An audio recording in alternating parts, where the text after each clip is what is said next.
Salutations, my wonderful rafflers and rafflees of Scrap TF. Welcome to day 11 of our Scrap to Happiness project. I spent some time looking through my games library and your suggestions for games that might ease your depression or are generally fun to play. Well, without further ado, here they are. Antichamber.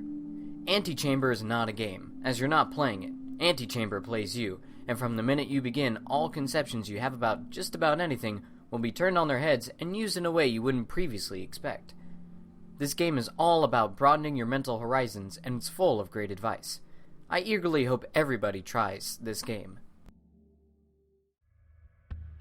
Borderlands. Borderlands is one of my favorite series. It's full of bizarre characters, guns, fairly large environments, guns, everyone and everything seems to have a personality of its own, guns, and of course, more guns. Out of the three main series games, Borderlands 2 is my personal favorite, but the Telltale series is also a blast to play through. Warning, there are memes everywhere in Borderlands 2. Earth Defense Force. While the only version available on Steam currently is Insect Armageddon, Earth Defense Force as a series is a crazy amount of fun, especially with friends. You're a soldier fighting bugs, robots, robot bugs, and more, and it's a hectic and a blast. It's a good game to sit down and play for some mindless action every once in a while. Elder Scrolls. The Elder Scrolls as a series has come a long way. From the extremely successful Skyrim all the way back to its more pixelated days like Daggerfall, the Elder Scrolls series is always a treat. If you're in a mood to explore a world at your own pace or get into some crazy fantasy fights, this is your series to check out. Fairy Bloom Freesia. This is an odd one, but I decided to include it in my list anyways. The plot is terrible, but that's not the point of this game. The point of this game is fighting, and there's a lot of it. In terms of playtime, the initial story mode is quite short, and unfortunately there is not a lot of enemy diversity, but the ability to stream combos together near seamlessly and its good fighting system leaves this game to be a very fun and worthwhile to check out every now and again game. If My Heart Had Wings. Being one of my first visual novel games, this one holds a special place in my collection. Completing the story and skipping through the parts you've already read, so it has multiple paths that you can take, will take about 30 hours or so.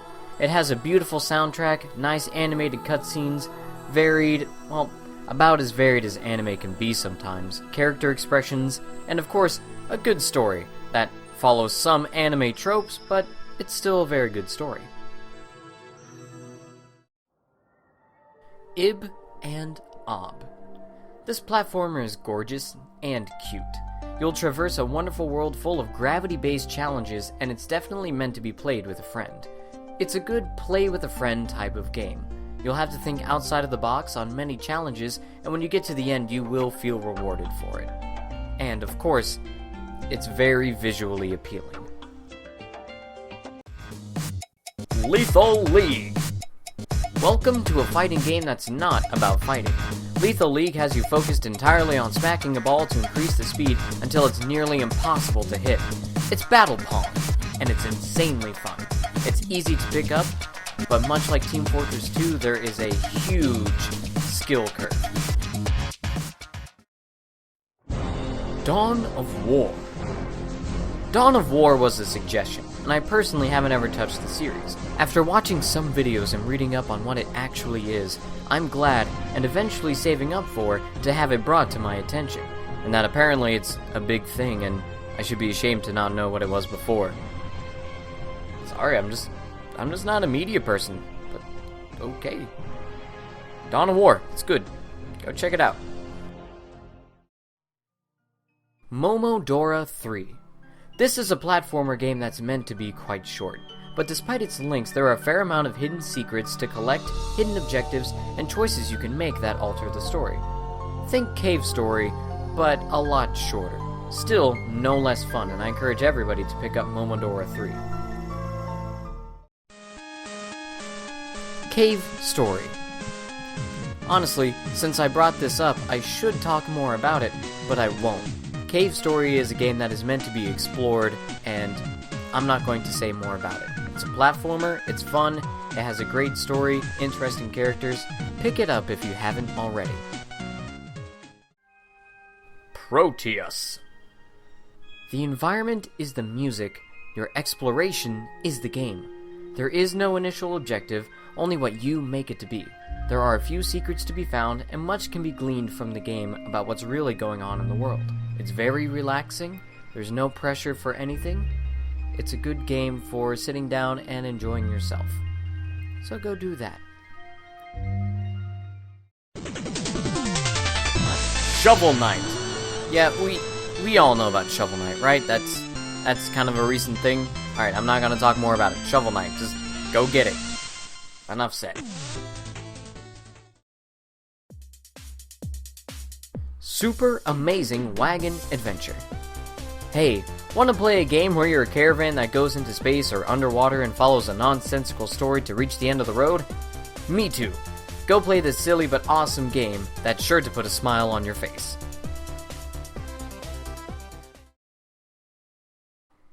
And, of course, the game that's bringing us all together here, Team Fortress 2. From its colorful cast of characters to goofy amount of things that can be done in vanilla or modded, TF2 has an indefinite lifespan. I hope this game continues to entertain the masses in its many years to come. Well, thank you guys for checking out Scrap to Happiness Day 11. Go ahead and add me on Steam if you'd like to chat, or check out our Space Barbers group, all in the description below. And, yeah, thank you guys for stopping by. Hey!